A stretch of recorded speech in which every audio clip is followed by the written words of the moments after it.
And okay, now I'm a llama. Because, that's the way the future is now. The future is we're just llamas. Maybe this is an alpaca. I don't know what the difference between an alpaca and a llama is. I'm sure there is some kind of difference. But anyway, on with the fucking show. So now let's shit on Paul Joseph Watson a little bit. You guys know Paul Joseph Watson this is a true story. He got named in 2 different trials for white supremacist terrorists in this country. In at least 2 instances, Watson's social media content has been presented as evidence in murder trials involving the targeted killing of Muslims. His Twitter account was among a handful of far-right accounts frequented by Alexander Bisonette. That's how you pronounce it. The man who killed 6 Muslims at a Quebec City mosque in January 2017. This is also the same guy who visited Ben Shapiro's Twitter more than any other account. So these are the people that are inspiring these people. During his sentencing hearing, the prosecution presented evidence showing that Bisonette visited Watson's Twitter account 21 times in the month before he shot up the mosque. In the trial for Darren Osborne, the man who killed 1 person after plowing a van into a group of Muslim worshippers outside a London mosque in June 2017, prosecutors told the jury that the assailant had read an InfoWars article written by Watson in the weeks leading up to the attack.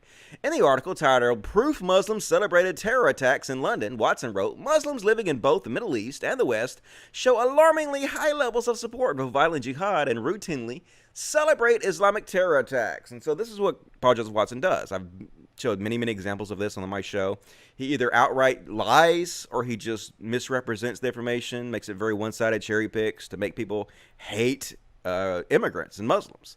And we know that this is causing direct violence upon them. When we sit right here, we see these fucking terrorists continuously visit these right-wing shitheads' Twitters and websites, and they're inspired by it. We know this is fucking true.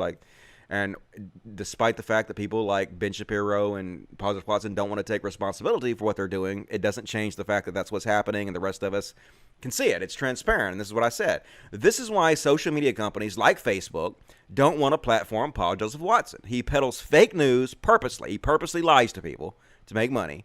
He peddles these fake news and fake conspiracy theories to an unstable audience, and then he washes his hand completely of the outcomes when he lies to people and this audience goes out there that he knows. He knows his fucking audience is unstable. He's been doing this for 20 years. Paul Joseph Watson knows that his conspiracy theory audience is they're wackadoo, right? So he peddles this shit to them, and then when they kill people, he's just like, don't blame me. I can't control what my fans do. Yeah, you can control it. You control lying to people. You can control that, dude.